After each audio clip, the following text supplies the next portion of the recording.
All right, hello everybody, and welcome to Geopolitical Trends, where truth matters. Excited to be with you, as always. Today's topic, I got an interesting topic for you. I'm going to be addressing or providing you, rather, my own analysis about the joint exercises between Iran, Russia, and China.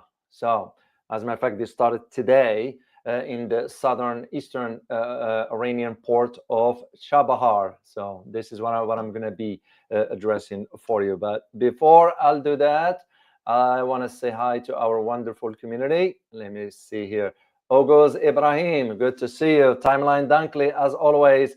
Truth Seeker, good morning to you as well. Abdul Fal, good to see you.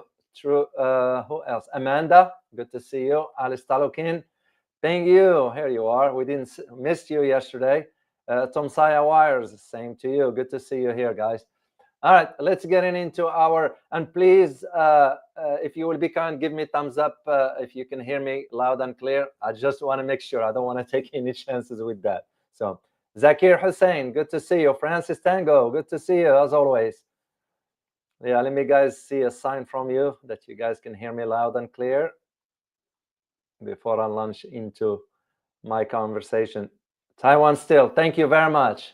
Thank you, appreciate it. Truth Seeker, thank you very much. All right, guys, let's get into our topic. But before I'll do this, I want to do some headlines from around the world. Then I'll dive into our topic. So let's start with the first one. And I have some images here I'm going to share with you.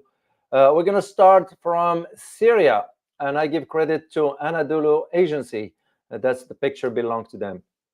This is Latakia or Al-Ladiqiyya for those who speak Arabic, and Wadi al-Uyun, that's another region. So what happened in Syria? Well, Syria is now the Syrian network of human rights documented the killing of 803 people during the violations that occurred between March 6th and 10th, which means yesterday, up to yesterday.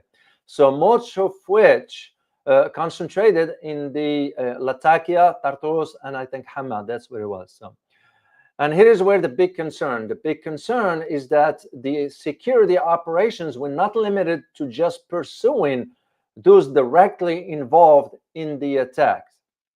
That's where the problem. Why? Because these security entities turned a blind eye into violent confrontations during this killing that took place of civilians, because some of these attacks were vengeful and sectarian nature. So this is what, now the problem is that they are either local factions or foreign Islamic organizations affiliated with the Ministry of Defense. Yeah, they affiliated with the Ministry of Defense. That's the one end up sort of just killing people. That's not right. So anyway, I just want you guys to know what's going on, and because it's going to be coming up in the news as far as the events that took place there. Second one has to do with Amanda. You will know who this person is. Let me share a picture. Yeah, Amanda, since she's from that part of the world. So anyway, this one is the new Canadian Prime Minister. And his name is Mark Carney. He is now being elected as the new Canadian Prime Minister. And of course, the task ain't going to be easy for him, because he has some major challenges to deal with. The first one has to do with the housing prices in Canada. And since Amanda in Canada, would you please just share with the community how high those housing prices are? Because there's a problem right now, or has been in Canada, especially under Trudeau's administration. So, but what the new Prime Minister Mark Carney is going to be dealing with mainly is also dealing with the Trump administration, the tariffs and so forth. So there is a big problem. As of now, the dictator Trudeau still in office. I think he's leaving by the end of the month, if I'm not mistaken, because the parliament will be till about March 24th. So anyway, I just want you guys to be aware of that. The last thing I want to share with you has to do with the comedian Z and the incompetent Steinmeier. So why is this important? And I give a credit of the picture to Anatolia. So, and this is, by the way, this picture is during the summit, the so-called summit that took place in London. Why is this important? It's because Europe now pledges to defend Ukraine, but guess what? They begs Donald Trump for support. So you can have it both ways. So mainly France and Britain now are expected to continue sort of trying to mediate or improve relations between the US and Ukraine. And as a matter of fact, tomorrow, I believe, there will be a meeting in Saudi Arabia between comedian Zelensky, who is already there, according to my knowledge, and the delegation by the Secretary of State, Rubio, who's going to be going over there to talk to him. I don't know why, but why bother? So now, looks like Europe is holding the end of the stick. They're finding out that they might not be in a position to really provide a long-term support for Ukraine. So, because Europe will face serious and great difficulties in supporting Ukraine if the United States cuts off financial and military aid.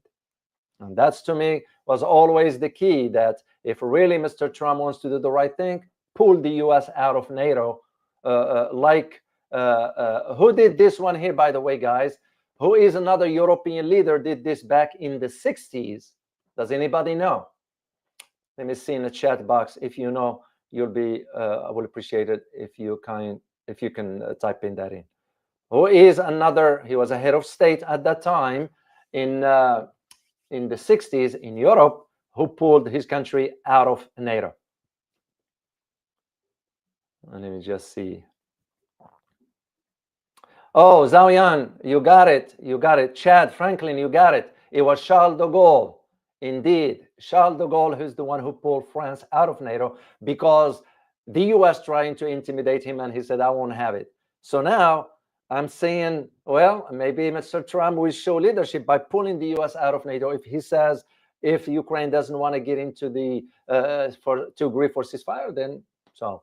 And of course, the Russians are also saying there is no ceasefire now, because it's very, very complicated. So I might do a live stream for you about it some other time. So, all right, let's get into our topic here. And I have the questions I'm going to be sharing with you. They're brief questions. Basically, the timing of these exercises or naval drills, the significance of it, and of course, the message. And this is what I'm going to try to highlight in my analysis. So the joint naval drills that's organized, here is the key, the timing. Those are annuals. Every year, they do this around this time. I remember in 2024, and I was following this. As a matter of fact, I did a video on it. If you guys check it out back then. It was between March 11th and March either 15 or 16, if my memory serves me well. That was in 2024. So it's yearly a training they do. Of course, the location of it, and it's going to be now, or it is conducted near this port right here, the Chabahar port, very crucial, which is in the coast also of Oman. Now, the idea of this location, and I'm going to be doing some geography and a little bit of history for you about this one here. So the Russia, China, Iran games. Now, the timing of it, of course, as I said, is done on a yearly basis. But what I'm referring to is the timing of the geopolitical tensions that exist in the region, with the US against Iran and with Israel against Iran, the US and Hamas negotiations, Israel and Gaza, and Israel and southern Lebanon, the Houthis threatening to launch or to renew attacks on Israel. So all this comes in a critical time under which the Russia, China, Iran war games is going to take place. And this is why this games now is going to spark concerns, because those three countries, especially Iran, is in an anticipation of some conflict of sort. So, and this is where I see, of course, Western media is wording it differently. And I found something. I'm going to share one sentence with you. Western media is saying that the three countries' war games will spark concern about potential threat to global security. Hold on a second. This is playing with people's minds, if I may use the term. Those exercises, as I said, those done on a yearly basis, but the security concern, the global security, is coming from the US and Europe and some other allies.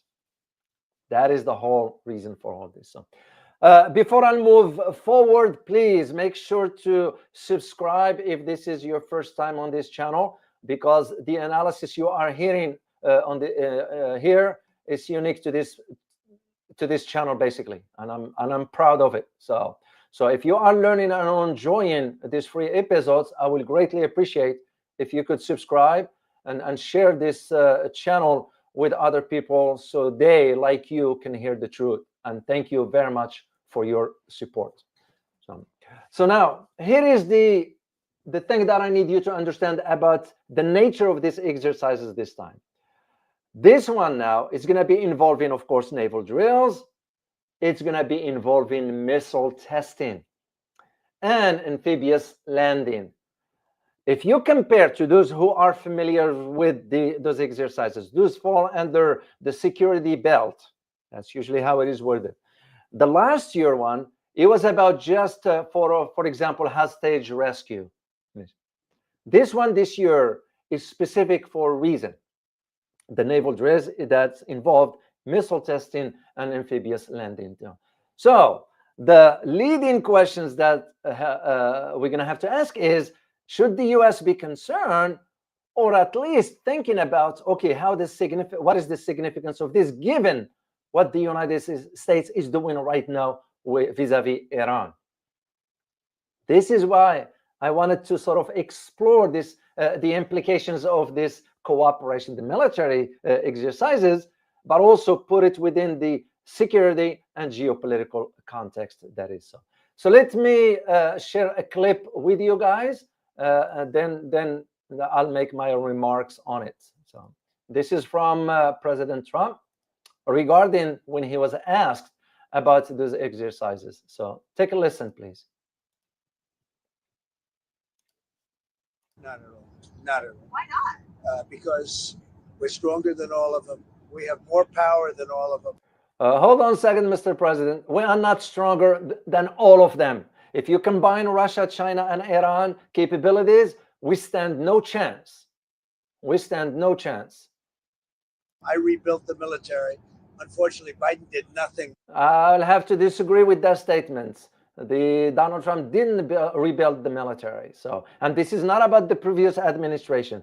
This is over decades and decades. So you don't kind of inflate the arguments in your favor. With it, but I rebuilt the military. But we don't want to even talk about that. I think if you look at what's happening, and if you see what we've done, and if you see where we've come, and let's see what happens with the whole Russia-Ukraine thing. I think you're going to have eventually, and maybe not in the distant future, you can have some pretty good results coming out of Saudi Arabia this week. Okay, I just want to, so I have to sort of push back against some statements that, to me, it's not accurate. But my question to you guys, and I would like to have just a short yes or no. I mean, I'm not saying, you give credit where credit is due. Like I always say, guys, for Trump, do I disagree with some of his policies? Yes, I do. Do I agree with some? Yes, I do. But again, to me, it's testing the leadership. Like, for example, when he talks about, well, I'm going to pull the assistance from Ukraine. Well, why don't you just pull the US out of NATO altogether? Because to me, that will really test your leadership, if I may use the term. But my question to you guys, based on his statement, and just yes or no, do you believe, in your opinion, that he is accurate about we are stronger than all of them, meaning the US is stronger than Iran, Russia, and China combined? In your opinion, yes or no? And I will come back to your answers right here. Actually, I'm seeing Multi-Tom, you say no. Escozy, you say no, that's N. YT, no, lip service. And I agree with that. Abdul Fal, no. Al Stalukin, yes, they aren't good, dreaming and fooling themselves. I see what you mean. Phil, no. X, no. So you guys got a point, and I concur with you because I agree with you. If you combine, and here is the biggest, even bigger concern. Can you imagine adding North Korea to the mix? No, we stand no chance. Actually, we will stand no chance just against each one of them. It's because history speaks for itself. What have we accomplished in Iraq? What have we accomplished in Afghanistan? Did we even the blockade in the Red Sea? Are we able to lift that blockade? We couldn't.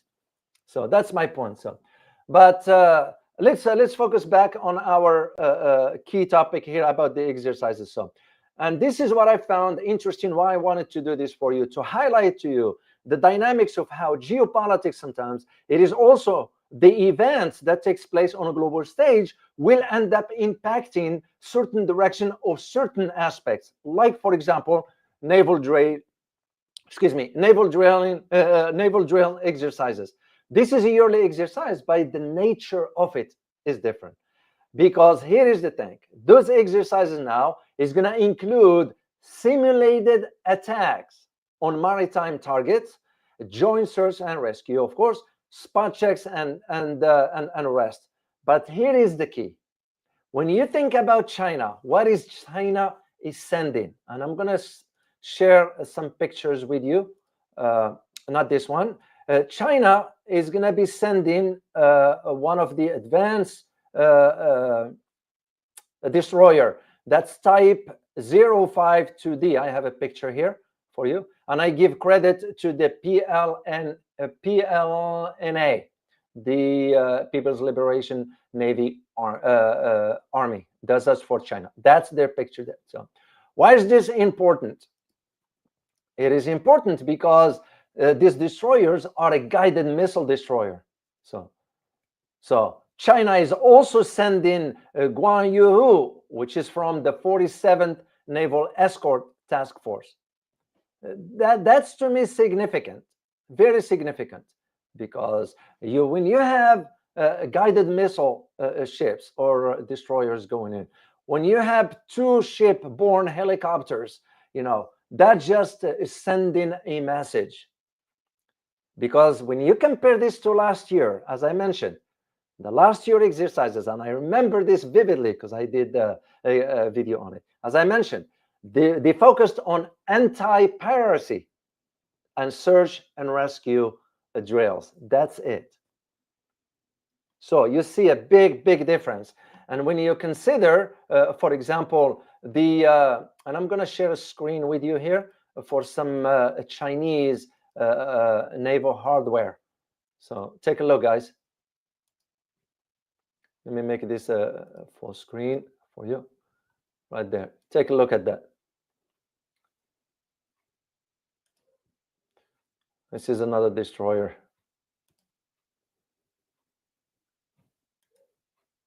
And those, by the way, not all of them are in the current drills. I just want to, now this one is, this is the D, what was it again? 052D guided destroyer. So I just want you to see those images here, and I'm gonna stop this one just to give you an idea. So now the importance of all this one in comparison to last year is because of what's going on. So the Security Belt 2025, this is the name of the exercises, which I said earlier is taking place right now near Chabahar port. And speaking of Chabahar, I'm going to do a little bit of geography about the region, so you'll have an understanding of where things are. First of all, the port of Chabahar is located in the Makran coast of Sistan and Baluchistan province. And this is next to the Gulf of Oman and at the mouth of the Strait of Hormuz. And it is the only Iranian port with direct access to the Indian Ocean. So I'm going to share a screen with you again for the big map of the Strait of Hormuz, because it's very, very important to understand the Strait of Hormuz. And I'll give credit to World Atlas. So what you're looking at, guys, is the Strait of Hormuz, which is a very, very narrow waterway between Iran and Arabian Peninsula, specifically the United Arab Emirates, and of course Musandam, which is in Oman. Now, don't confuse Amman with Oman. The pronunciation is different. Oman is spelled with an O, and Amman with an A, which is the capital of Jordan. Iran is located on the north coast with the United Arab Emirates, and this is the Strait of Hormuz on the south coast, and on the Gulf of Oman, and on the Strait east with the Persian Gulf in the west. Now, when you think about the Strait of Hormuz, it is about just 167 kilometers. It's not that wide, big enough. And with the width, that is about 39 to 95 kilometers. Basically, you can only have one tanker that can cross through that area, if I am not mistaken, because you can't have too many of them crossing at the same time. It just won't work because of the narrow aspects of it. So, and the width narrows towards the north, but still allows for the passage of large vessels. So, and this is why it's very, very important. Some of the islands, there's some islands that are well known, located in the Strait of Hormuz, including Hormuz itself, which is an island, Kishim, which is another one, and Hingam, which is to those who might be interested in knowing how the name of Strait of Hormuz came about, because there is the history of the origin of the name. So now, when you think about this, you have to go back way, way, way, way back. We're looking about from the 11th to the 17th century AD. And this is when the kingdom of Hormuz was located on the Persian Gulf in the eastern side. Remember, Persian Gulf. What is Persian Gulf in today's term? Of course, is Iran. This is when you look at the eastern part. This is where the kingdom of Hormuz was located there. So, and the academic scholars believe that the strait may have derived its name from that name, Hormuz, except they changed the pronunciation to Hormuz. You guys see where this is coming from. And of course, because it's derived from the Persian word Hormog, and it's spelled M-O-G-H, which is translated to the date palm, or palm date. That's the tree with the date, that is. And this is where the Hormuz and Minab tribes still refer to the strait as the Hormuz with the G-H, not the Hormuz. So I just wanted to share this with you for your own knowledge, to have an idea of what's going on historically. All right. Let's get into our analysis here. So I had a chance to read an article by Mariana Kolakova addressing the current naval drills between Iran, Russia, and China, which are set sort of on the coast and starting today. So the important aspects of all this is the message and the timing. A coincidence, because they're not going to be doing the exercises every year on March 11th, give or take. But the message that coincided with that timing is very, very crucial in understanding. Second thing is what's involved in this training. The warships, or the type of the combat vessels that are involved. The support ships that are involved, specifically from the Chinese. Because remember, and I have some other pictures that I'm going to be sharing with you. This is the Chinese new commissioned frigate, and I give credit to Getty Images. This is a new one, guys. China just commissioned this recently. I have another one here that is from, let me just get, this one is a new, this one is highly capable vessel. And this has been involved before in Middle East. So, and I think I have a third one. This is the launch of the Type 75, which is another, that just the amphibious, that's what it was. And this one was launched in September 2019, if I'm not mistaken. And it was in Shanghai, right here, Shanghai. That's what it is. So, and of course, the 052D major destroyer. This is Chinese destroyer. So once again, is the idea of all this is sending a message, and that message is that Russia and China will come to the support of Iran. I prepared an analysis for you that I'm going to do in a recorded video later on. I'm going to release it for you later on because you need to understand this dynamics. And there are two reasons to this. To the Chinese is because they count on the oil from Iran, and any disruption that's going to be in the Strait of Hormuz, it's going to be problematic to them, to the Chinese economy. Yeah, and it is my belief that the Chinese will step forward. Yeah, Chinese will step forward in defending their interests, and rightly so. To Russia, because it's also Russia invested heavily in Iran. And this is why when you think about the combination of these three, it sends a message. The other message that is that who's been invited to attend or to observe those exercises. So, and I'm going to share the countries with you. You have Kazakhstan,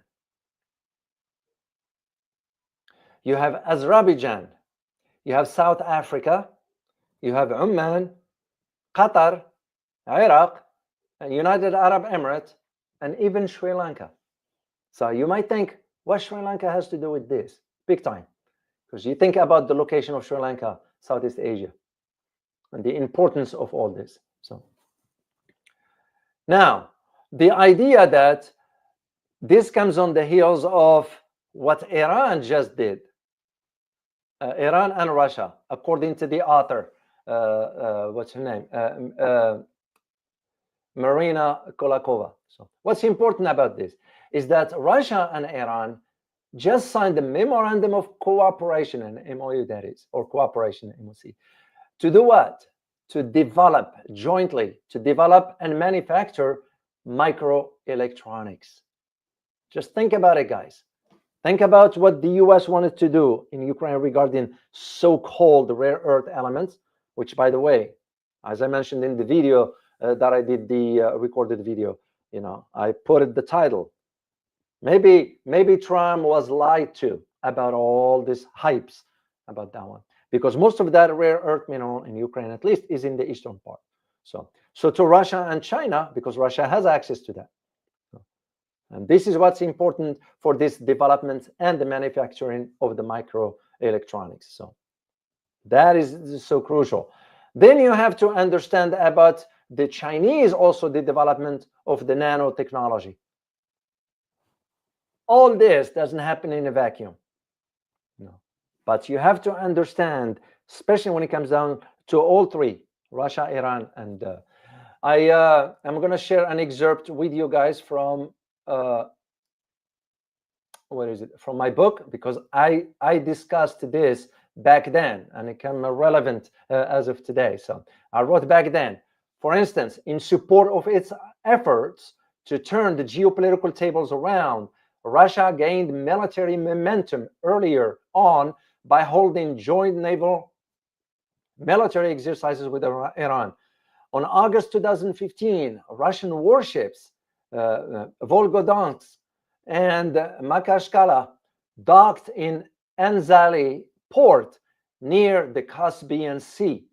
The timing could not be better, as these naval maneuvers came only a few weeks after the nuclear agreement between Iran and the P5+1. This is significant because it demonstrates, as I argued in previous writing, that it would be just a matter of time before Iran and Russia enter into a strategic military alliance. This cooperation is getting stronger as both countries realize the need for each other despite having their objectives on a different trajectories. For instance, Mr. Putin decides to support Iran in building new nuclear power plants using Russian technology. That's what I argued back then. So it makes perfect sense to me. Now you add China to the mix, and even further, if you add North Korea, that's even now for that one, we should have concerns. I mean, we should have concerns with this one. And this is why your answer to the question that I asked you, if you agree with what Mr. Trump said regarding we are far stronger than all of them, you know, you already being the judge of that one.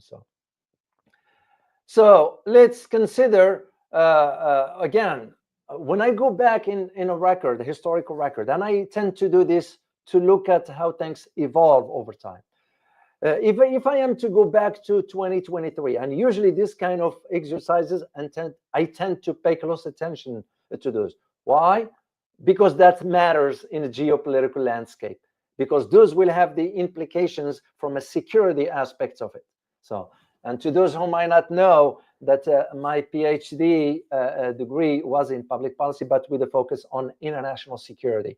So this falls within my own wheelhouse in understanding where the developments are going. So I'll take you back to 2023, specifically October 2023. So what happened at that time? China's Navy has, because I'm going to give you an idea of where things are. In 2023, China's Navy had around 370 surface ships and submarines, making it, listen carefully, making it the world's largest navy by number of active ships. And this includes aircraft carriers, submarines, amphibious ships, and 9 warfare ships.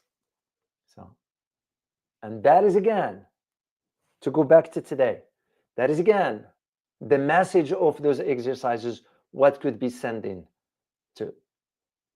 And to think in terms of this, I argued in my Russia book, and I'm going to share, if you allow me, just a brief excerpt here with you. And I wrote back then, and so the stage is set. The meteoric rise of China, the decline of the US's share of global power, the dissolution of a global order, and the possibility of joint military ties between Russia and China suggest that the shift in the global balance of power is already underway. We should not dismiss the warning signs of the return of Russia as a player that is, after all, a nuclear superpower, or certainly second to none with respect to destructive capabilities. That was my argument back then. And this is why I need you guys to understand the significance of something like this one. It doesn't happen in a vacuum, because the tensions that exist in the region, all the tensions that's going on right now, because we're still thinking in terms of having a, what's the word, a conflict with Iran, the US that is. Now, can we fight? I don't know. I mean, we tried this before, and we kind of saw where it was leading.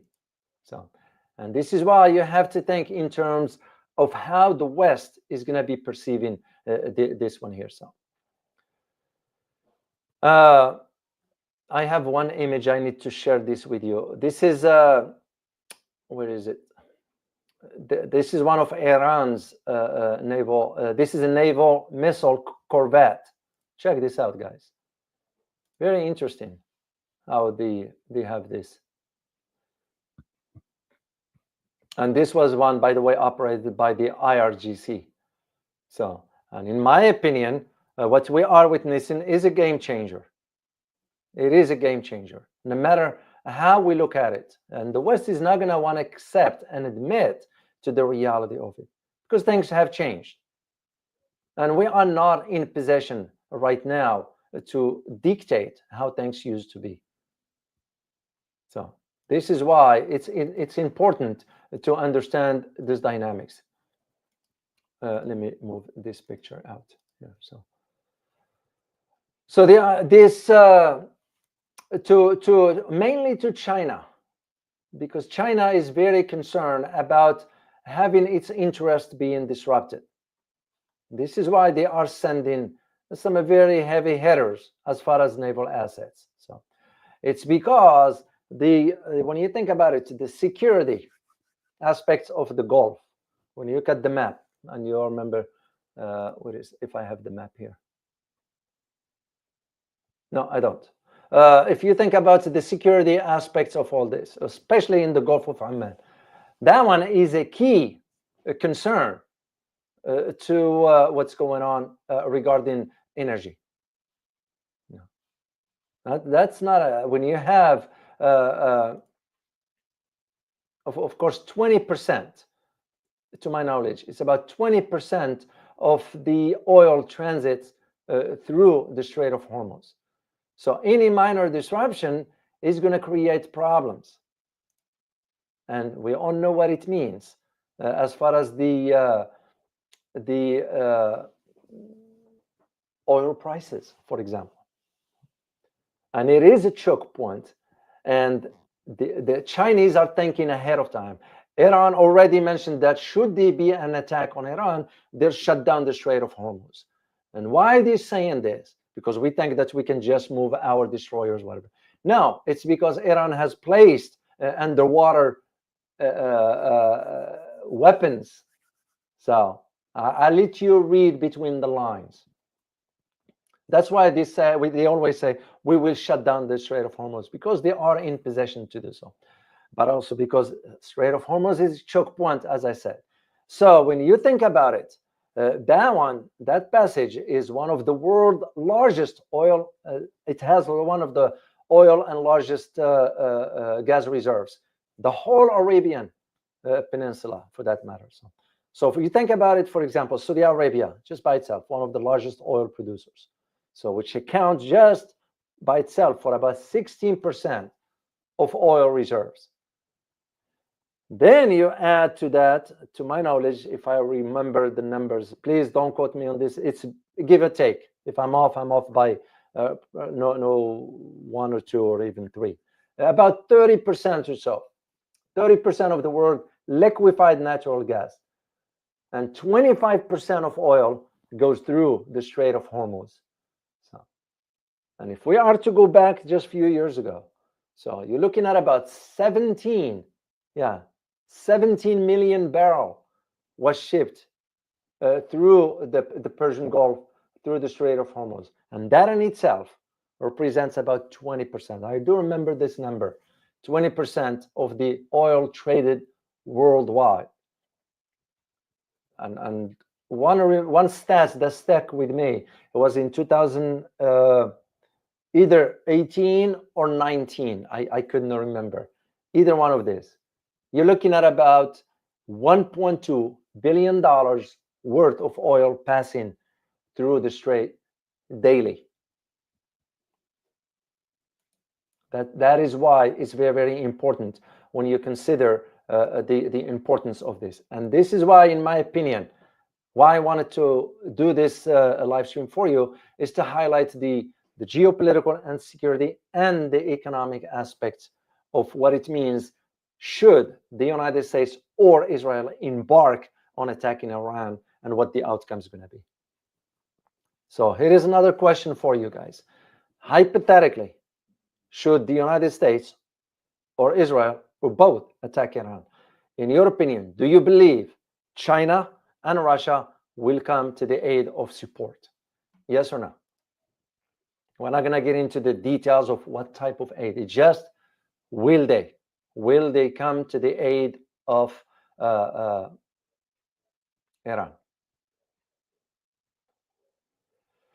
Amanda, you say yes. Bellingham, where is it? Bellingham Niama, you say no.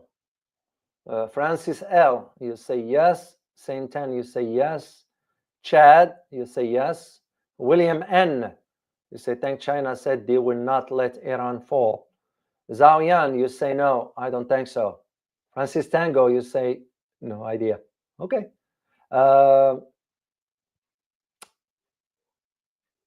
World majority, you say I hope so. Well, in Ramples 01, you say yes. Hong Luang, you say yes. So majority of you, X, you say Iran doesn't need anybody for a war, but China and Russia are going to supply more weapons to Iran. A good point.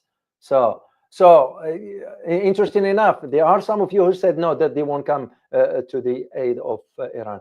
I will have to respectfully disagree with you on this one here, but you got to point into that, the aspect which you might be thinking that way, and I can assume you might be thinking that way, that when you said no, you might be thinking that they're not going to come to the Iran aid militarily. In other words, have their own troops on the ground and fight whatever. Now, in that case, yes, you are right.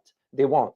But providing weapons, for example, providing other type of support like intelligence, like satellite images, like some advanced stuff, the possibility is there. And this is why I am convinced that the idea of Iran, the idea of China and Russia coming to the support of Iran is a foregone conclusion, and the United States and Israel understand that. So let alone that Iran in itself is strong army in comparison to any other in the region beside Israel, because will Israel be able to take on Iran by itself? I don't think so. Despite what Israel has as far as the weapons that will be given. And by the way, I'll just share this with you. It's not classified. Is that when 35 program came about, the Israelis wanted the same one, which we don't. We don't give this kind of stuff even to Israelis. So the way it works is you make some avionic changes to the plane and you give it to the Israelis. But the Israelis insisted on having the same one. What the fear was, the concern in the US was that if that plane got shut down, because the US understand there are capabilities in the region, especially from the Iranians, that they will be able to take down that F-35. If it ends up falling, it's going to fall into the hand, reverse engineering, and you all know the rest. I'm sure you know the history. To those who know exactly what happened in Pakistan, in Abbottabad, during the time when UBL was alive, and how it came about, and when the type of what was it? A reverse engineered type of helicopter at that time. So anyway, that one is a little bit on a sensitive aspect. So we're not gonna talk much here. So and that is one of the aspects. So now, if we put all this aside, Army with Harmony, let me share this with the community. Army with Harmony, thank you so much for your super sticker. And as always, and you wrote, Israel is not doing so well in Gaza. You got a point there. You got a point there, because now Israel is very concerned about the negotiations that's going on between the United States and Hamas. Yeah, they are concerned that the US might pull the rug from under the Israelis' feet. And after all, it's the US decision, not the Israelis' decision. So this is what, Matt Backey, you are right. The RQ 170, that was another reverse engineering. I was aware of this one, but you're absolutely correct. Thank you, Matt. So the idea of a reverse engineering, that's one of the concern about the, what I was going to say is the idea of, beside you put all this aside, the military and all that stuff, there is another element that had to be taken into consideration if there is this conflict between the US, Israel, and Iran, perhaps. And it has to do with the social, the ethnic aspects of it. As I mentioned last time, there are Christians living inside Israel. Inside Iran. They're not being harmed. It's just all that's going to change. Like exactly what's going on right now in Syria. Do you think that the Christians are not being targeted? I'll let you reach your own conclusion into that. So, and this leads me now to just move on to another theme within this as the big picture, because I like to think globally. When you think about geopolitics, you think on global aspects. With these dynamics that's taking place, with these exercises and all that, makes you now put the question mark on AUKUS, because there is a concern now regarding AUKUS as to what Donald Trump might end up doing. And this is why, in my opinion, that the exercises, the timing of it was perfect in really sending that message that we intend to stand in support of Iran should be a conflict. And we also, meaning in this case, China and Russia, intend to deal with AUKUS moving forward. Now remember the tensions that's going on right now inside the Philippines, because Marcos is targeting the Dutertes because they don't want Sarah, of course, to be to run for president. And all this is because we want to push Philippines to the front. Because mark my word on this, the next conflict in South China Sea, you're going to see Australia and Philippines in front. That's what's going to be. Japan and South Korea, give or take, they will participate, but not to the degree that you and I might think. As a matter of fact, the new Japanese prime minister turned down the US request for increasing its defense. Does it mean anything? No, I don't think so. Because at the end, we will be dictating to Japan. It's exactly why after World War II, you know what's the requirement we put on Japan. What is the requirement we put on Japan after World War II? Does anybody know? Can you guys type it? We put a requirement. Let me see in the chat box. On Japan.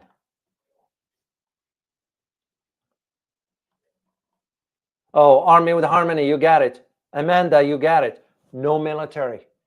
No military. Fabrice, Mabella, you're right. No offensive military. No military, that is. So even though Japan is an ally, we kind of sold them the idea of they will be under the security cover of the US. That's the same thing we did to Europe. But interesting, tomorrow I'm going to be talking to you about a topic that involves Germany.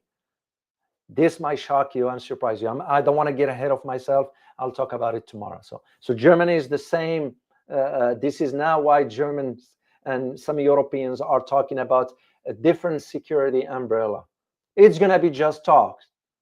Because if Europe was intended on doing this, they would have done it back then. So suffice it for me just to go back to my original topic. Suffice it to say that regarding West Asia or Middle East, the confrontation, and again, I prepared an analysis for you that I'm going to be sharing in a recorded video later on. But I don't mind sharing at least a few things with you. I said it is foregone conclusion that the conflict will not stay limited to the borders of the region. And having China and Russia participating in these naval drills send that message loud and clear. And for Mr. Trump to say, well, we are far stronger than them combined, that's a little bit of a stretch. There is no way. There is no way. I mean, and I did a video way back about, and I think I did also a survey for you guys, whether the US can fight two simultaneous wars. Majority of you said there is no way. And I concur with you. I agree with you. We can't. We can't. So we can't. And that is where part of where this, the way I see it moving forward from a security perspective is going to trigger far worse. And I think, if I'm not mistaken, but I think Trump is reconsidering those options. Risk versus benefits. There is no benefits into attacking Iran. I'll tell you this straightforward. There is no benefits. It will only be risks. And once again, if Israel thinks that what they did back in against Iraq, what they did against Syria. Iran is a different ball game. Iran's military is far stronger than those two countries or any other in the region, give or take for Turkey comparison because it's part of NATO, and Israel because of the provision of the weapons we give them. But in a one-to-one, no, I don't think so. Any country in a region will take on Iran one-on-one. And again, I could be wrong, but that's my understanding, given how it is. So that's how I see this aspects moving forward. And the idea that fighting in the Middle East like a powder gig has always been. And if we think just because we send in weapons to the Saudis or Emiratis or Qatar, even Qatar has already mentioned, they made it clear in a statement recently. They mentioned that they will not allow any launch of attacks from its territory on Iran or any other. Well, wait a minute, Qatar. If you are not going to allow this, why are you allowing U.S. presence there to begin with, given Qatar has the largest military presence in the region? So that's, to me, a double standard. What Qatar is saying versus what it's doing. And like that, I always refer to this one here regarding the former Roman emperor, Marcus Aurelius, when he said, watch what a man says, not watch what a man does, not what he says. So if Qatar is opening its country to the presence of U.S. forces, and you think you're going to put restrictions on Americans, you know, that's a joke, in my opinion. That's like Philippines saying, "Oh, we're going to be removing the Typhoon missiles from."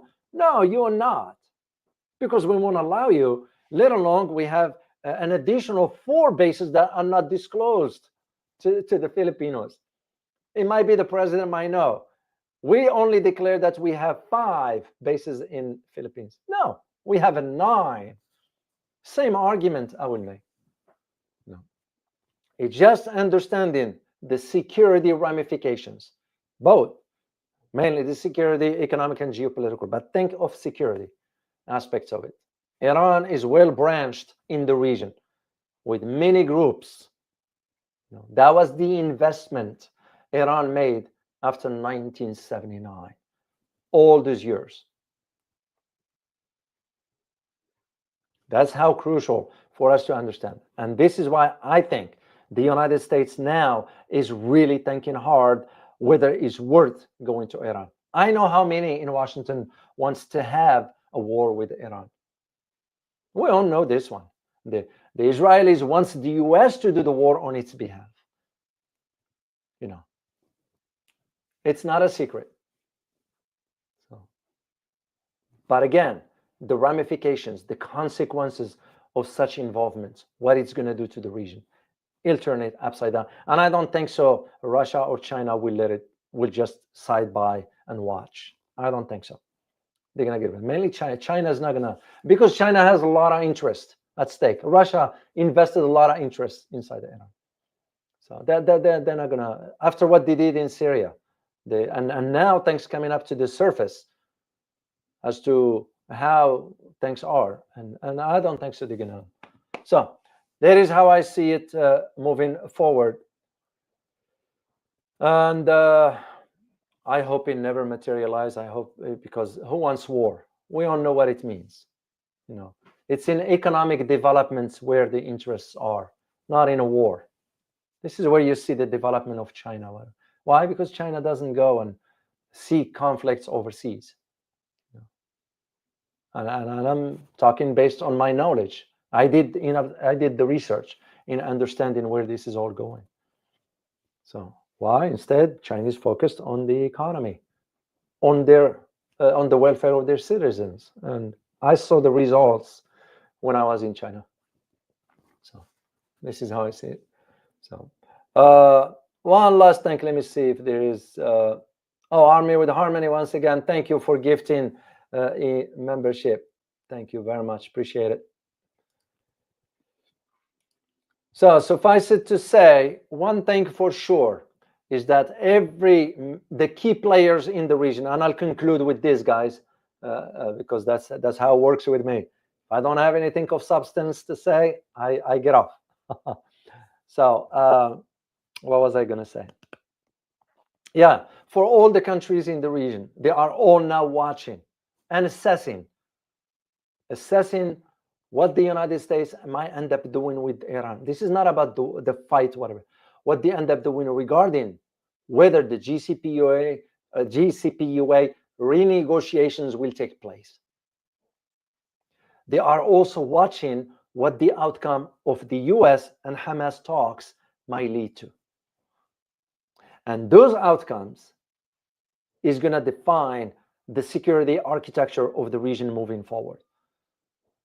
Let alone also what's going on in Syria, how it develops. Now you have the interim government that is involved in slaughtering the Alawites. It doesn't matter, Alawites or not, or Christians, whatever. No, that's not the point. The point is the targeting of civilians as a revenge. And if I am to go back to how things were in Lebanon at the beginning, you get the groups and all that. That's exactly the scenario I see going on in Lebanon. So oh, I want to say thank you so much for your super sticker. Truly appreciate you. You wrote U.S. aircraft carrier can't be anywhere close to Iran for safety, which forces mid-air refueling, which can be extremely dangerous. Doubt America will pick a fight, especially with current financial situation. Spot on, man. I couldn't agree more. And thank you so much for your support. Spot on. Because here's the thing. We removed the aircraft carrier from the Red Sea. You'll remember, And what was the arguments back then? The arguments that the Pentagon released was, oh, the aircraft needed a maintenance because there was some issues with it. No, there were no issues. We were concerned about the Houthis having the type of torpedoes that will be provided to them, because Houthis cannot develop their own. They will be providing them, and we know where they're going to come from. You get three options. Even one, I'd put a big question mark on it. And I'll let you guess for who those three countries might be. And this is why the decision was made, move the aircraft carrier out of the region. And if we are this mighty, how come we couldn't even lift the blockade that the Houthis imposed? How come the British couldn't do it? So Iran is a different ball game. And like I said before, and it's not a classified information because I can't share that stuff. What I know is that underwater, in that Strait of Hormuz, in that region, all of it, there are a type of weapons there that should there be a conflict, what Iran is going to do, shut down the Strait of Hormuz and just activate those. U.S. aircraft carrier will not want to take chance with that. Let alone, another thing is that Iran developed a hypersonic missile. Of course, that was also with the assistance of the Russians. But they developed it, they have it. China and Russia already have that. The most advanced one is the Russians.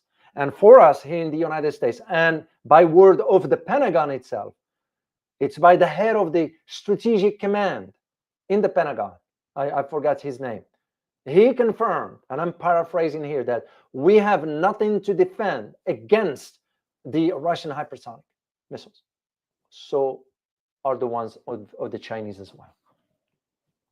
And this is why what Singh shared with us is spot on. Doing a refueling midair is a risky business. This is why Israel couldn't attack Iran, because they can't. They need to have refueling midair. Who's going to do that for them? The Brits? No, they can't. France? They can't. It's going to end up being the US, which means we put the US aircraft, the fuel tankers in sort of as a target. And if you think the Iranian will hesitate, you're mistaken. Iran will react to that, or will target that, because it's under attack. And as a matter of fact, it's under the international law. If you come under the attack, you are allowed to defend yourself. They're not just creating whatever. So, and that's why it takes me back to that point of how the support of Russia and China will be towards Iran in case of a conflict. And mark my word, both countries, Iran, Russia, and China, will not hesitate to provide some advanced systems. Of course, we will know quickly, as like what we found out with the Houthis. You know, that's why we are not doing anything in the Red Sea. We can't, because we know what they have right now, what they came into possession, and this is why the Houthis. And I think I might have to do an update for you guys. Would you like me to do an update regarding the Houthis and their recent statements regarding dealing with Israel? So if you like me to do that, just please just say yes, and I will know. So, and this is how we're gonna sort of evolve into understanding the geopolitical, the security, the economic ramifications of a conflict with Iran or any country in the region. Maybe others might be slightly different than the one with Iran, but with Iran, it's a different ballgame, because still in the West mindset, we're still thinking in terms of Iran of the 80s. Not the case. I say the same arguments about China. Some still think that China of the 80s. No, things have changed. And that's why the US, it's not going to take on China. There is no way. It will be a mistake. So it behooves Taiwan, the state of, or the province of Taiwan, to really get its act together in understanding, figure out a way for this peaceful reunification, because it's going to happen sooner or later. You may as well just get on it with it. You know, I mean, if the Taiwanese, the so-called leaders there, thinking that the US is going to come to their aid, they have learned nothing from history. You know, because if you think the history for China as far as wars, whatever, there was none. There was only one conflict that China gets involved in. What year was it, guys? Do you know? If you know, please type it in the chat box. What year? There was only 1 year and one conflict that China gets involved in for a reason. And I'll tell you the reason later on. What year? 1979. Where was it? That is correct. Where was it? Zhao you got it. YT, you got it. 79, guys. You got that right. And why is that? Vietnam. It's because the Cambodian overthrow the Vietnamese. That's the reason why China got involved. Other than that, China's not going to get involved. So in the case of, which means in this case is different, China will have to get involved because it's part of its territory. So Taiwanese are miscalculating, misthinking in terms of what the US is going to do. No. Same thing with Philippines. And this is, again, for me personally, that's what concerns me the most as to where I see things moving forward regarding where the next conflict is going to be. So we can't do both at the same time. This is why Mr. Trump wants to sort out this Ukraine conflict, then reallocate the resources towards South China Sea. But Mr. Trump needs to have some solid advisors who can give him an honest and objective assessment as to dealing with China today. It will be a mistake to consider or think about sort of flexing our military muscles in South China Sea, or go and land our assets in Taiwan, and China just going to be watching. You know, we did send some special forces to Kunming, but you know, it's nothing but posturing, no more, no less. And I do see the same arguments regarding Iran. Just to conclude my conversation here, guys, the same arguments regarding Iran. This is why I'm saying many, especially in the region, are watching the outcome of the ongoing talks between US and Hamas, between the possible talks or renegotiations between the US and Iran, even though Iran made it clear they have no interest whatsoever. And I can see their argument. Why will they trust the American? No. I mean, we pulled out of the GCPOA unilaterally, breaking any sort of all the protocols that is known under international law. So, because that deal has been achieved with other 5 countries, not just between the US and Iran. If it was unilateral, that's a different conversation. And even with that, you can't do that. Once you sign a contract, you are bound by its clause or clauses, that is. So, and this is why, and I just don't see it. So, I saw something here that I am aware of, and I'm going to comment on it.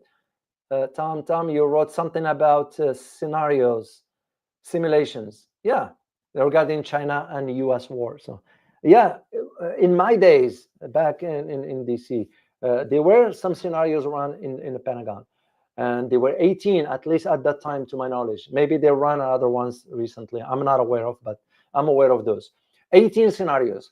17 out of 18 we lost to China. It was only one scenario by which the US won over China. But 17 out of 18, message is loud and clear. So, and I hope it never get to that. I hope it never get to that. So, for the sake of all of us, humanity, for that matter. So I'm that was one of the reasons why in my last trip I had to make a trip to Taiwan, to Taipei. I was in Taipei. I didn't go to the coastal part. I had to go down there to see with my own eyes where things are, and people have no appetite. The locals have no appetite for what, let alone understanding the complexity of something like this. They've been fed certain narratives that is provided by us. So they have no appetite, and especially the youth. What I noticed there, I had conversation with younger generations in Taipei. They just and I didn't go into the depth of the conversation, just basic stuff. Just to my reason for doing that, I wanted to just see where they are intellectually speaking, as far as understanding. And I didn't get a good vibes regarding that. They clueless. I'm sorry to say the term, not to disparage anybody here, but they were clueless about really understanding the ramifications. So, Atin Wu, good to see you, man. So that's where. But again, I am concerned as to what I see moving forward regarding South China Sea. It's gonna have, in my lifetime, I'm gonna witness that, and I hope it never gets to that. And I hope I'm wrong. So far, whatever I've been aiming at and talking about, that's why I share with you excerpts from my books, is to make a point, guys. And the point is to highlight to you that here is something I talked about 5 years, 6 years, 7 years ago, and here is relevant today. And that's the reason why I just see it coming. It's because of how things are. And to me, sometimes, and again, I can't advise the Chinese government. They have their own advisors, whatever. The only thing I know is that sometimes you have to hit hard. You have to hit back hard. That's like when you deal with a bully. What do? I wish I can share one story with you about one day I had similar situation. I'm not proud of what I did. We leave it at that. Because I gave the guy a chance, politely, you refrain from whatever. And the guy kind of thought I was just bluffing. So we leave it at that. That's the past. So, and I see the same thing right here with the China at some point is gonna have to hit back hard. It's the only way they're gonna know for the West, collective West, that is. So, guys, this is what I have to share with you. By the way, I am going to be preparing one for you for tomorrow. Don't miss my advice. Don't miss the live stream tomorrow. So I'm doing a live stream for you tomorrow. Very interesting topic. I don't want to spoil it for you. I wanted to keep it a surprise. So Matt Backy, your question, I prefer not to answer. You'll be shocked, but again, because it's the past. But again, I was patient enough to be nice and kind, and so anyway, maybe one day, Matt, if we meet face to face for a tea or coffee, we'll chat about that.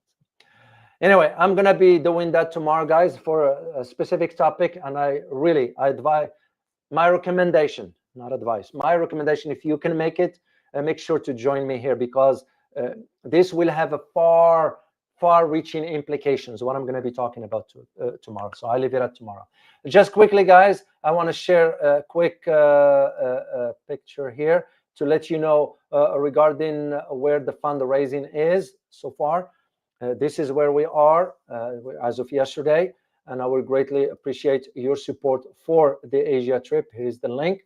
And I want to give a quick thanks to, I received a donation yesterday from someone. You know, when I say someone, that means no names.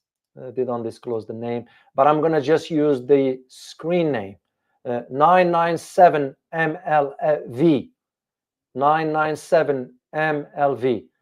Thank you so much for your substantial donation. And that was in support of the channel, not the trip. So I just don't confuse the two. I have two locations, one in support of the channel, one in support of the trip, which is this one here, and one of them is in support of the channel, right? Yeah, right there. Where is it? Buy me coffee, right here. And this one is also for my books. If you are interested in buying some, get a copy of these books, go to Buy Me Coffee to Extras, and that's where you see the books. They're not that expensive, there, guys, because I'm not. It's just the basic price for it. So, and for the channel is right here. So, and thank you for that. And to those who missed live stream tomorrow, I mentioned that I plan on heading out to Asia towards the end of August. If I reach the target fundraising for it sooner, I'm going to go ahead and travel there sooner. Other than that, so far is planned on the end of August and go from there. As to the locations, you all know I don't disclose locations. The one thing I can share with you is there will be almost 3 countries involved. That is why I put I did the math, the numbers and all that, and came up to this number here. So, and again, I'm very thankful to our community, to those who can afford to support this trip. There are those who support anonymously. I asked their permission to disclose the name. They said no. They prefer to stay anonymous. I will sort of honor their request, no matter what the cost is, because that's how I operate. And I'm very, very grateful to all of you. So. Anyway, guys, I look forward to seeing you tomorrow. As always, remember, geopolitics impacts your daily life in more ways than one. Till next time, guys. Bye-bye.